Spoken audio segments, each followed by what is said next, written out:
Ketegangan PKIC Barat meningkat, penurunan tajam mahasiswa AS dan Korea Selatan di China. Menurut laporan kantor berita Yonhap pada tanggal 25 Desember, Kementerian Pendidikan Korea Selatan merilis laporan pada tanggal 7 Desember yang berjudul, Status Terkini Mahasiswa Korea Selatan di Institusi Pendidikan Tinggi Asing. Pada tanggal 1 April tahun ini, terdapat 15.857 pelajar Korea Selatan yang belajar program sarjana, pasca sarjana, atau program bahasa di China.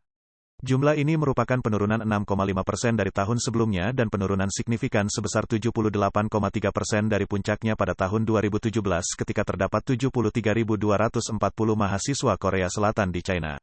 Menurut kantor berita Yonhap, penurunan jumlah pelajar Korea Selatan yang belajar di China terutama disebabkan oleh melambatnya laju pertumbuhan ekonomi China dan langkah-langkah pencegahan COVID-19 yang ketat yang diterapkan oleh PKC.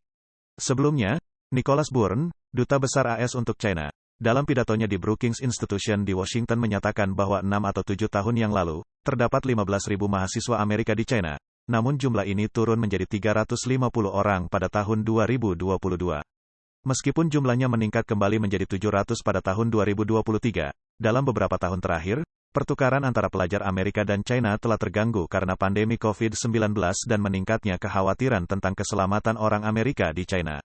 Menurut saran perjalanan yang diperbarui oleh Departemen Luar Negeri AS pada tanggal 30 Juni untuk China Daratan, Hong Kong, dan Macau, area-area ini diklasifikasikan sebagai level 3 untuk mempertimbangkan kembali perjalanan. Departemen Luar Negeri AS menyarankan warga negara AS untuk mempertimbangkan kembali perjalanan ke daerah-daerah ini karena risiko penegakan hukum setempat yang sewenang-wenang, termasuk larangan keluar dan penahanan yang tidak sah terhadap warga negara Amerika. Pedoman tersebut menekankan bahwa, dalam banyak kasus, warga negara Amerika baru menyadari adanya larangan keluar ketika mencoba meninggalkan China.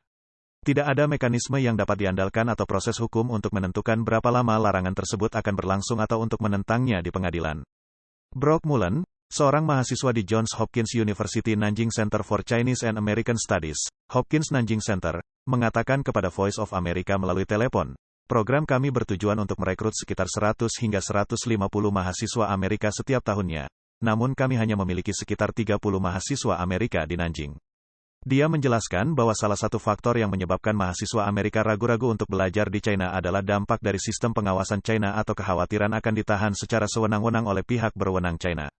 Dia mengatakan, alasan utama beberapa mahasiswa Amerika mungkin merasa gelisah untuk datang ke China adalah ketakutan akan diawasi atau mendengar cerita tentang orang-orang yang secara sewenang-wenang dijebloskan ke penjara atau menghadapi larangan keluar dari China.